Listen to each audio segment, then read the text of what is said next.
Muhammadur Rasulullah. Allahumma salli ala Muhammadin wa ala alihi wa ashabihi wa sallim. Para mahasiswa mata kuliah Lembaga Pendidikan Islam, pada pertemuan kedua ini kita akan mempresentasikan tentang dasar-dasar terkait dengan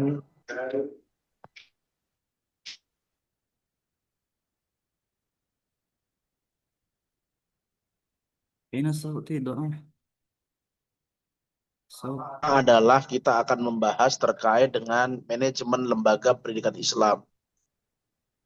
Jadi di dalam kita memahami lembaga pendidikan Islam, perlu dijelaskan bahwa lembaga pendidikan Islam adalah institusi yang menyelenggarakan pendidikan dengan landasan nilai-nilai keislaman. Jangan sampai lembaga pendidikan Islam tetapi tidak berlandas nilai-nilai keislaman. Dan nilai-nilai keislaman itu mampu merangkul semuanya, bukan hanya merangkul golongan-golongan tertentu. Sehingga lembaga pendidikan Islam itu harus membentuk insan yang paripurna, yang memiliki ruang lingkup mencakup tujuan, materi, metode pendidik, peserta didik, serta lingkungan pendidikan. Maka lembaga pendidikan Islam itu tempat mengembangkan potensi manusia dan tempat menciptakan keselarasan hidup, tempat menyiapkan generasi yang berkualitas.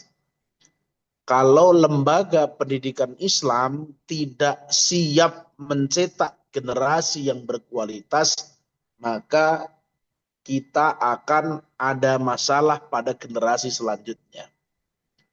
Kita sering bertanya dan bercerita begini, kenapa generasi kita ini begini, kondisinya begini? Jangan-jangan lembaga-lembaga pendidikan Islam itu lemah.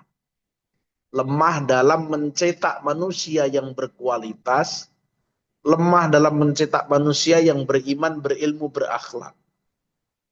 Kalau modelnya begini, maka kita akan lemah generasi. Lembaga pendidikan Islam itu diminta untuk menjadi tempat sarana untuk mengasah dan mengembangkan potensi manusia. Potensi manusia yang mencakup akal, iman, dan akhlak. Kemudian, lembaga pendidikan Islam itu harus ditata dengan baik, dimanage dengan baik, didesain dengan baik, dikembangkan dengan baik, karena keburukan yang di organisasi itu mampu mengalahkan kebaikan yang tidak terorganisasi. Orang yang berbuat keburukan saja terorganisasi, itu penjual narkoba itu merajalela, ada pembelinya, ada penadahnya, ada pengedarnya. Kenapa lembaga yang sebagai ta'muruna bil ma'ruf ini tidak ada standarnya untuk mencetak generasi? Maka untuk mencetak generasi yang berkualitas, lembaga harus dimanage dengan baik, diatur dengan baik, profesional, proporsional, sehingga orang-orang yang di dalamnya, orang-orang yang berada dalam institusi itu mampu memberikan penjelasan dan akhlak yang baik. Lembaga pendidikan Islam itu banyak, tapi kemaksiatan juga banyak, kerusakan moral juga banyak. Orang sekolah madrasah, orang sekolah pesantren juga banyak. Tapi kenakalan remaja juga semakin tinggi, tingkat HIV, AIDS tinggi. Ini menjadi sebuah renungan bagi kita. Apakah lembaga pendidikan Islam ini hanya sekedar lembaga yang mencetak ijazah, atau memang lembaga yang mencetak manusia paripurna? Apalagi sekarang pendidikan itu sangat berbasis bisnis. Bahkan banyak orang yang berdiskusi dengan saya, diskusi begini. Ini lembaga ini kan lembaga wakaf, tanahnya wakaf, gedungnya dibangunin orang, sekolah muridnya mahal, tapi kenapa gurunya tidak sejahtera? Nah, ini kan pertanyaan.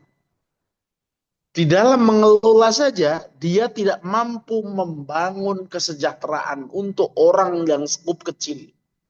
Bagaimana dia akan memimpin umat? Rasa-rasanya lembaga ini harus di-upgrade sehingga menjadi percontohan-percontohan di semua lini. Di mata kuliah ini menjelaskan bagaimana sih dasar pengembangan lembaga dan itu menjadi pegangan kita untuk terus mengembangkan diri. Terima kasih. Assalamualaikum warahmatullahi wabarakatuh. Silakan dipresentasikan.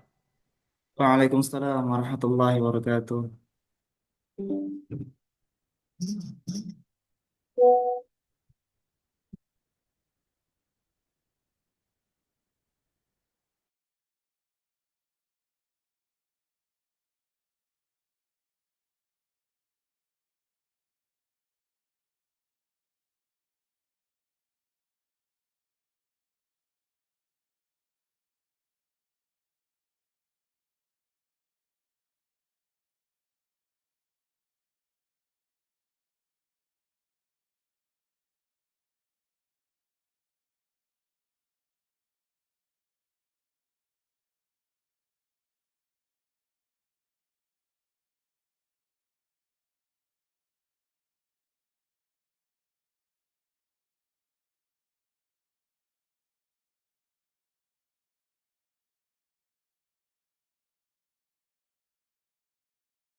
Suara saya kedengaran, Pak, karena hujan di sini sangat lebat.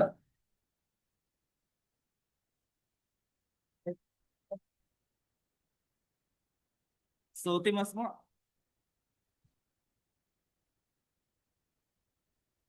Mas Mo, Mas Mo, sauti.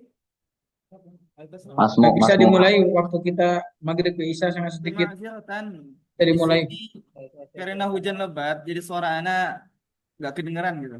Kalau antum semua dengar suara anak, alhamdulillah. Baik, Ustaz Fauzan hadir ya. Mana hadir, hadir.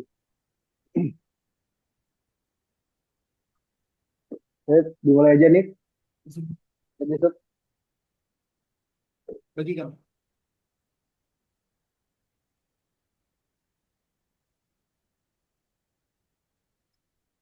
Oh, bisa dimulai ya. Bismillah, Assalamualaikum warahmatullahi wabarakatuh.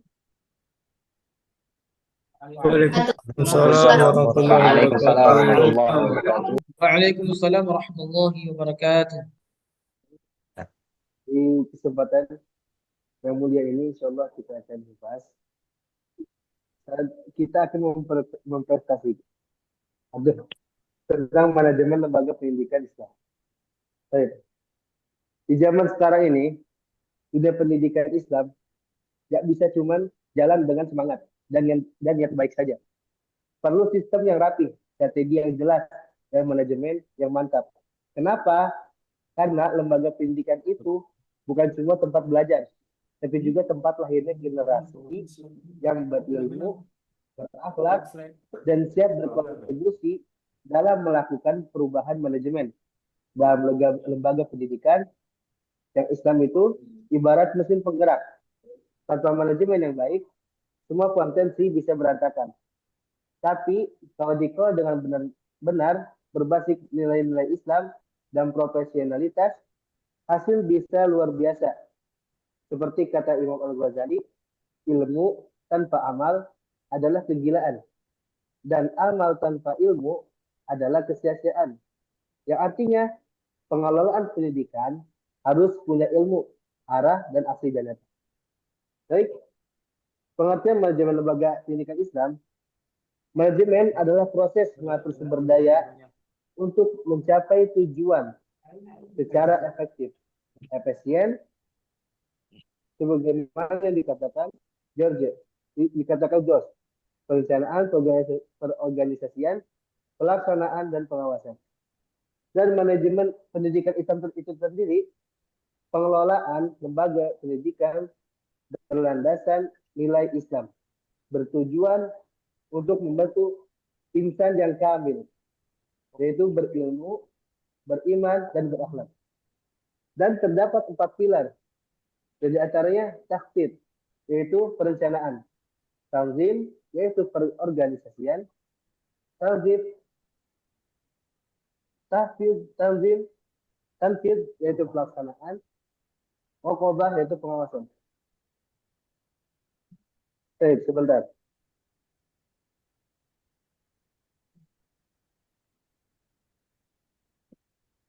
Sebentar.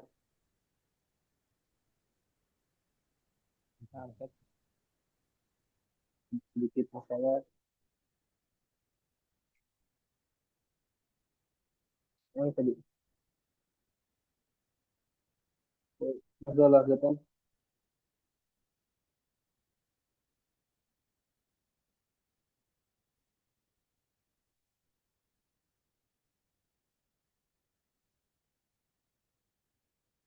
Oke, kita lanjutkan.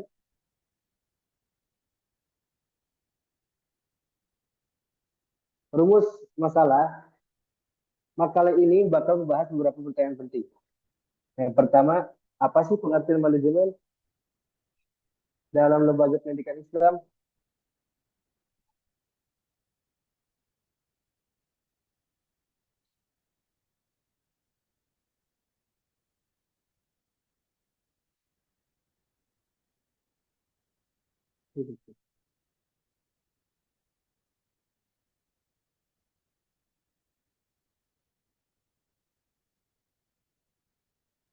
Suaranya putus-putus ya.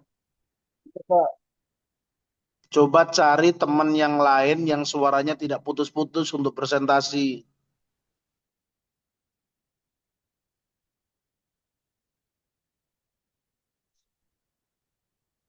Oke, baik Pak. Saya ambil alih. Suara saya kedengaran ya? Insya Allah. Bisa. Baik. Jadi kita akan menjelaskan bahwasanya makalah ini akan bakalan membahas tentang apa sih pengertian yang manajemen dalam lembaga pendidikan Islam. Dan juga akan membahas tentang fungsi-fungsi manajemen itu apa aja dalam konteks pendidikan Islam. Baik. Selanjutnya, makalah ini juga akan membahas bagaimana hakikat manajemen yang sesuai dengan nilai-nilai Islami. Penulisan. Suara saya kedengaran, Pak? Kok ada teman yang bilang tidak kedengaran? Allah kedengaran dan jelas. Silakan dilanjutkan. Baik. Tujuan dari penulisan makalah ini antara lainnya adalah makalah ini Kan kamu ini mempresentasikan makalah, nggak usah jelaskan tujuan penelitian, tujuan baik. penulisan. Kamu jelaskan saja judulnya apa, isi makalahnya ini. Ini kan nggak ujian, tapi Iya, Pak. menjelaskan apa pengertian manajemen. Nggak usah tujuan penulisan Oke. dan nggak usah. Baik, pengertian manajemen lembaga pendidikan Islam ya secara umum manajemen adalah proses mengatur sumber daya manusia, waktu, dana, dan fasilitas untuk mencapai tujuan tertentu secara efektif dan efisien. Menurut Ya, menurut Gregor Lestari, manajemen adalah proses perencanaan, pengorganisasian, pelaksanaan, dan pengawasan untuk mencapai sebuah tujuan dengan memanfaatkan sumber daya. Dalam konteks pendidikan, manajemen bukan cuma soal mengatur jadwal atau bikin struktur organisasi, teman-teman, tapi juga soal menjaga arah, semangat, dan kualitas pembelajaran. Ya, contohnya seperti yang telah dijelaskan teman kita tadi, Ustaz Fauzan. Manajemen ini mencakup takhtid, yaitu perencanaan, menyusun visi, misi, dan program kerja yang selaras dengan nilai-nilai Islam. Dan juga mencakup tanzim, pengorganisasian, yaitu adalah menata struktur kelembagaan, membagi tugas, dan membentuk tim kerja yang solid. Dan juga di sini membahas tentang pelaksanaan menjalankan program dengan semangat ibadah dan profesionalitas. Begitu juga raqabah, pengawasan, mengontrol proses agar tetap sesuai syariat dan standar mutu. Teman-temanku sekalian, dalam Undang-Undang tahun 2020, tahun 2003 tentang Sistem Pendidikan Nasional Pasal 3 menyebutkan, pendidikan nasional itu berfungsi mengembangkan kemampuan dan membentuk watak serta peradaban bangsa yang bermartabat dalam rangka mencerdaskan kehidupan bangsa. Ya, ini sangat sejalan dengan tujuan pendidikan Islam yang kita ketahui, yang di mana pendidikan Islam itu tidak cuma fokus pada transfer ilmu, tapi juga membentuk karakter dan akhlak. Manajemen yang baik menjadi alat yang sangat penting untuk mewujudkan fungsi ini secara nyata. Baik, saya akan memberikan contoh kasus nyata yang di mana telah terjadi di Pondok Pesantren Darussalam Gontor, yang di mana yang telah kita kenal bahwasanya Gontor itu adalah sebuah lembaga pendidikan Islam yang sangat sukses menerapkan manajemen modern berbasis nilai-nilai Islam. Beberapa poin penting dari manajemen mereka seperti perencanaan, pengorganisasian, pelaksanaan, dan pengawasan. Hasilnya sebagaimana yang telah kita ketahui, bahwasanya alumni Gontor tersebar di berbagai bidang dari akademisi, diplomat, sampai tokoh-tokoh masyarakat dengan karakter yang kuat dan wawasan yang sangat luas. Teman-teman, kalau kita lihat dari perencanaan ya, atau program modern yang disusun oleh Pesantren Darussalam Gontor, itu seperti mereka membuat visi dan misi, lalu turun ke perencanaan program, pengorganisasian SDM dan struktur, lalu turun ke pelaksanaan kegiatan, lalu turun ke pengawasan dan evaluasi, lalu turun ke perbaikan dan pengembangan, lalu kembali lagi ke perencanaan. Dan ini menunjukkan bahwa manajemen itu siklus yang selalu bergerak, selalu diperbaiki, dan selalu berorientasi pada peningkatan mutu dan keberkahannya. Next slide.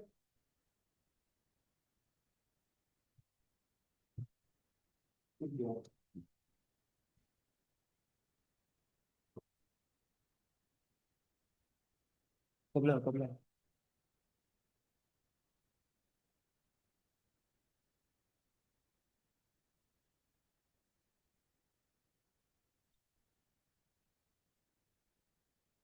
Baik, manajemen itu yang telah dibacakan tadi oleh Ustadz Fauzan, ya. Manajemen itu ibarat mesin penggerak di balik layar lembaga pendidikan. Tanpa manajemen yang rapi dan bernilai, semua program bisa berjalan di tempatnya. Tapi lagi-lagi teman-teman, kalau fungsi-fungsinya dijalankan dengan baik, lembaga maka akan melesat, nggak cuma serta teknisnya, nggak secara teknis, tapi juga secara ruhiyah.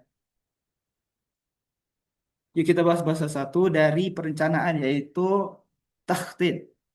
Perencanaan itu langkah awal, ibarat eh, ibarat mau naik gunung, kita harus tahu dulu puncaknya, puncaknya di mana, jalurnya lewat mana, dan bekalnya apa saja sih yang dibutuhkan dalam pendidikan Islam. Perencanaan bukan cuma soal strategi, tapi juga soal niat dan arah kita menuju ke akhirat nanti. Contoh nyatanya sebuah madrasah menyusun kurikulum yang menggabungkan pelajaran umum dengan agama, dengan target lulusan yang nggak cuma pintar, tapi juga punya akhlak yang baik dan sangat dan semangat dakwah yang tinggi. Sebagaimana Rasulullah SAW yang diriwayatkan oleh Imam Muslim, barang siapa yang merencanakan kebaikan, maka ia telah diberi pahala meskipun ia belum melaksanakannya.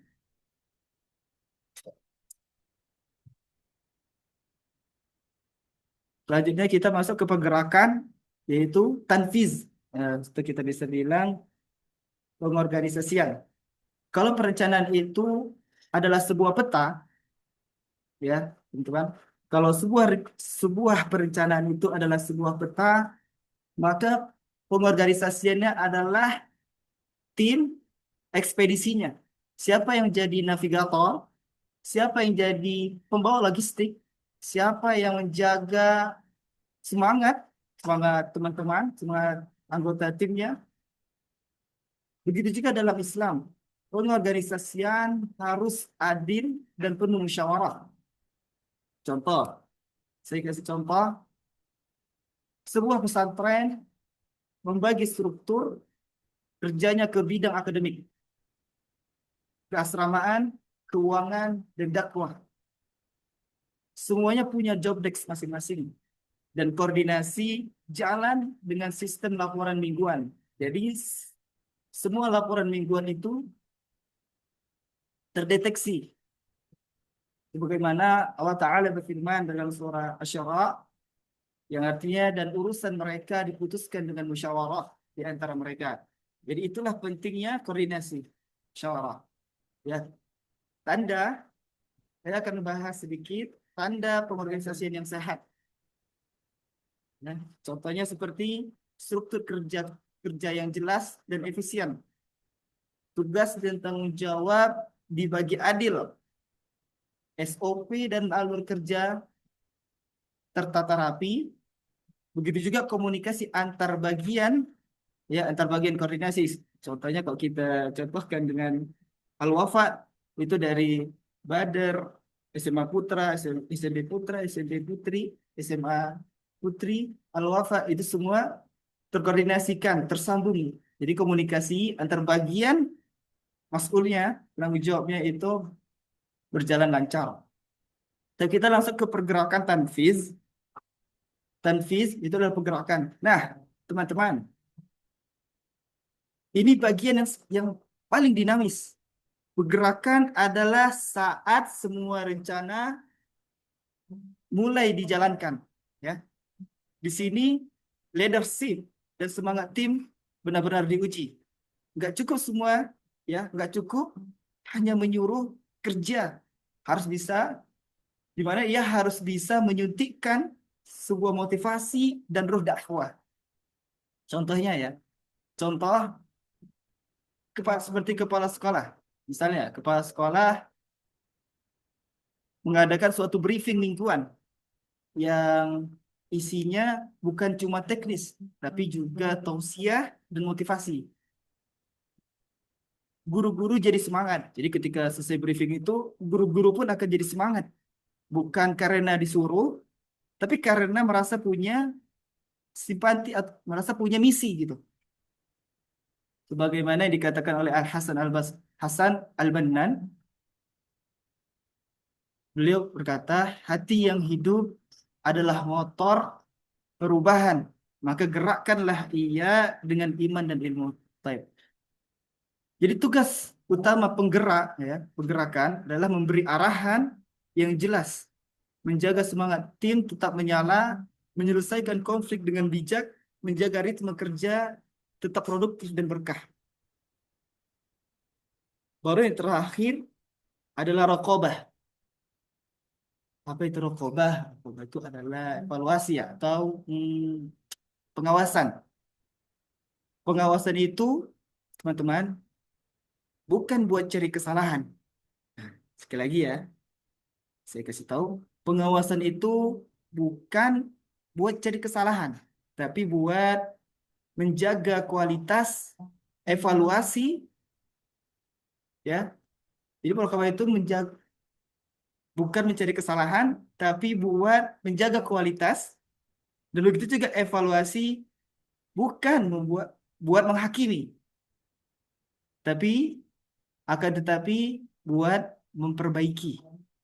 Dalam Islam, semua pemimpin akan dimintai pertanggungjawaban. Jadi, kontrol itu wajib, tapi harus bijak dan membangun. Contohnya, ikhwan. Contohnya teman-teman, lembaga, ya, ada sebuah lembaga membuat audit internal tiap semesternya, mengecek pencapaian akademik, kedisiplinan, dan kepuasan wali santri. Lalu apa hasilnya? Hasilnya dipakai buat mengupgrade program-program, bukan buat menyalahin tim gitu. Kalau kita kaitkan dengan sebuah hadis yang Rasulullah Sallallahu Alaihi Wasallam berkata, yang diriwayatkan oleh Imam Bukhari dan juga ada diriwayatkan oleh Imam Muslim, setiap kalian adalah pemimpin.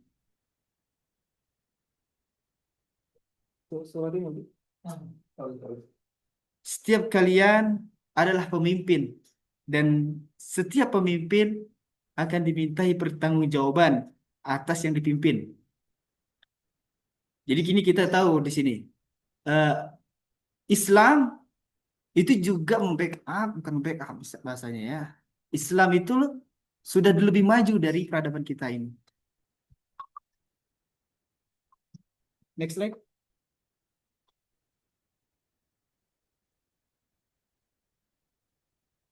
Tuh, kita lanjut ke hakikat manajemen dalam lembaga pendidikan Islam.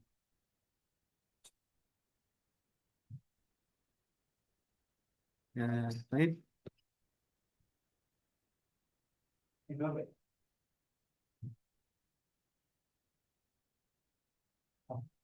Terus, ya, teman-teman, hakikat manajemen dalam lembaga pendidikan Islam. Manajemen adalah pendidikan Islam, bukan sekedar urusan dan juga bukan sekedar teknis atau administratif. Ia adalah napas lembaga, arah gerak dakwah, dan cermin dari nilai-nilai yang kita yakini. Di balik jadwal, struktur, dan laporan, ada ruh yang harus dijaga, keikhlasan, tanggung jawab, dan visi akhirat. Manajemen yang lebih baik bukan hanya tentang apa yang ia lakukan, tapi teman-teman, mengapa dilakukan. Dan dalam Islam, mengapa itu selalu kembali ke Allah Azza wa Jalla. Manajemen sebagai amanah. Misalnya,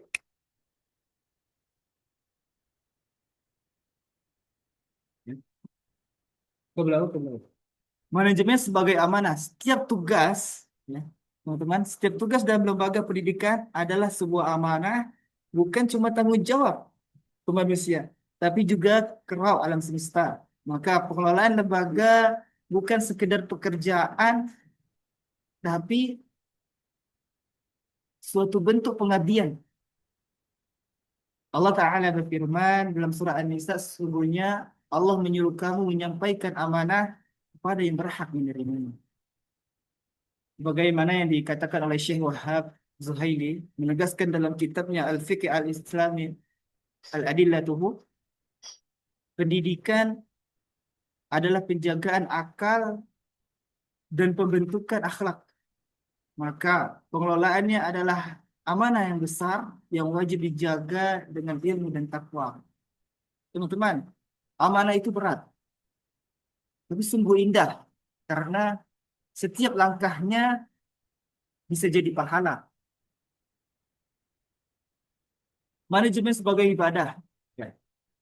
Siapa sih yang tidak tahu dalam Islam semua aktivitas yang diniatkan karena Allah bisa jadi ibadah, termasuk menyusun rundown acara, ya, termasuk menyusun rundown acara, membuat laporan keuangan atau memimpin rapat, asalkan niatnya lurus dan cara-caranya sesuai syariat, maka manajemen bisa menjadi ladang pahala. Sebagaimana diriwayatkan oleh Imam Bukhari, sebagaimana diriwayatkan oleh Imam Bukhari, tidaklah seorang hamba menanam sesuatu kecuali ia akan mendapatkan pahala dari setiap yang tumbuh dari. Bayangkan teman-teman, setiap file yang kita susun, setiap rapat yang kita pimpin, sejadi amal jariah kalau diniatkan untuk kebaikan umat. Lembaran pendidikan Islam adalah medan dakwah. Maka manajemen harus mendukung penyebaran nilai-nilai Islam. Mulai dari cara berkomunikasi, desain program, hingga budaya kerja. Semua harus mencerminkan dakwah yang santun menginspirasi. Ada juga manajemen sebagai saran dan setia. Nah, manajemen sebagai sarana tazkiyah. Manajemen yang dijalankan dengan ikhlas dan penuh tanggung jawab bisa jadi sarana tazkiyah, penyucian jiwa. Karena dalam prosesnya kita belajar bersabar, jujur, disiplin, dan tawakal. Setiap tantangan jadi latihan bagi rohani kita. Allah Ta'ala berfirman, sesungguhnya beruntunglah orang yang mensucikan jiwanya. Contoh, teman-teman, biar lebih tergambar,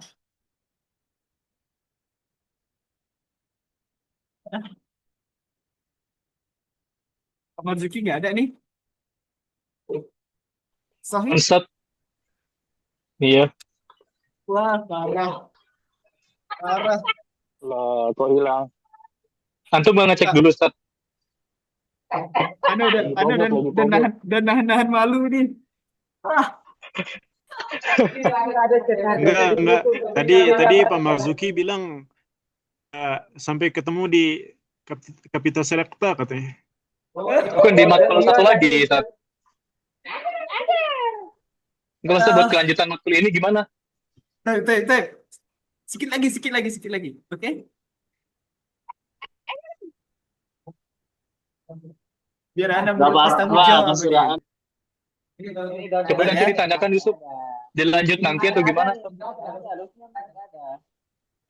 Buat presentasi kelompok. Coba diam sebentar. Coba Ustaz Neslek. Kita langsung ke akhir saja ya. Karena rezeki Masya Allah. Teman-teman. Karena ini direkam, jadi untuk Anda kirimkan nanti ke beliau. Kita langsung ke kesimpulan terakhir nih. Kesimpulan dan saran.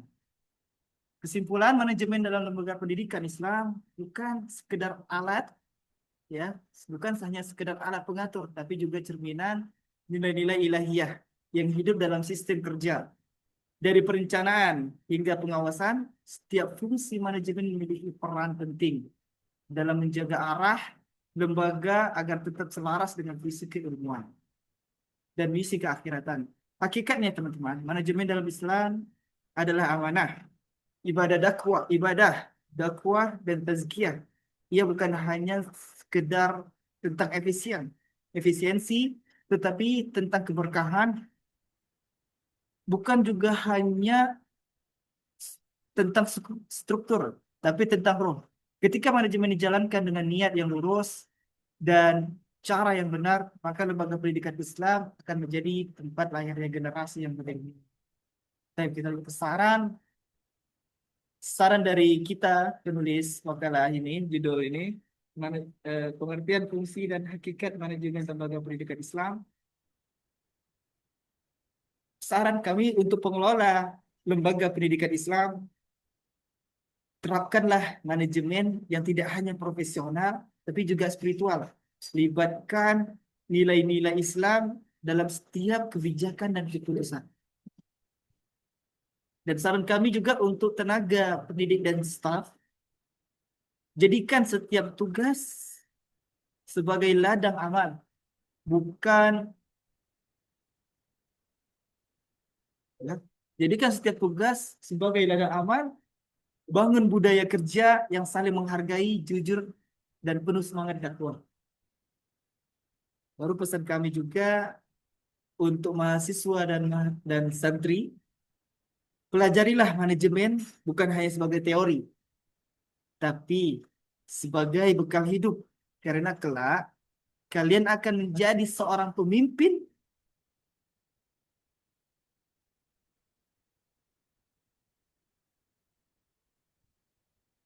karena kelak kalian akan menjadi seorang pemimpin yang akan dituntut untuk mengelola amanah dengan ilmu dan akhlak. Dan saran kami yang terakhir untuk peneliti dan akademisi, ya, kembangkanlah kajian manajemen pendidikan Islam dengan pendekatan yang integratif. Ya, dengan pendekatan yang integratif, menggabungkan teori modern dan nilai-nilai klasik Islam.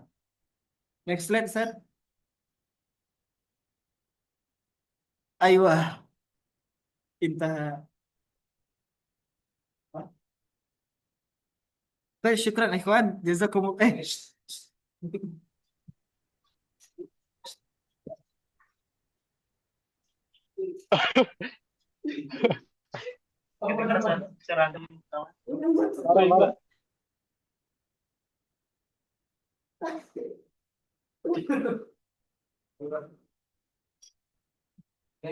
ikhwan, jazakumullah khairan ala istima'ikum wa husni istima'ikum.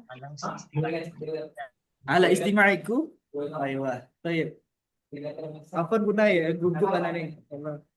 Syukran. Baik, jazakumullah khairan katsiran barakallahu fikum. Nakhtatim liqa'ana bidu'ai kafaratul majlis. Subhanakallahumma wa bihamdika Subhanakallahumma wa asyhadu an la bihamdika asyhadu an la ilaha ilaha illa illa anta astaghfiruka wa atubu ilaik. Kita ketemu lagi nanti di Mapel Pak Sukri. Pak Sukri, Pak Marzuki. Oh, Pak Marzuki. Pak Supri. Pak Supri, Roma, Pak Supri. Udah sholat dulu, sholat. Syabab. Di Kapita Selekta Pendidikan Islam.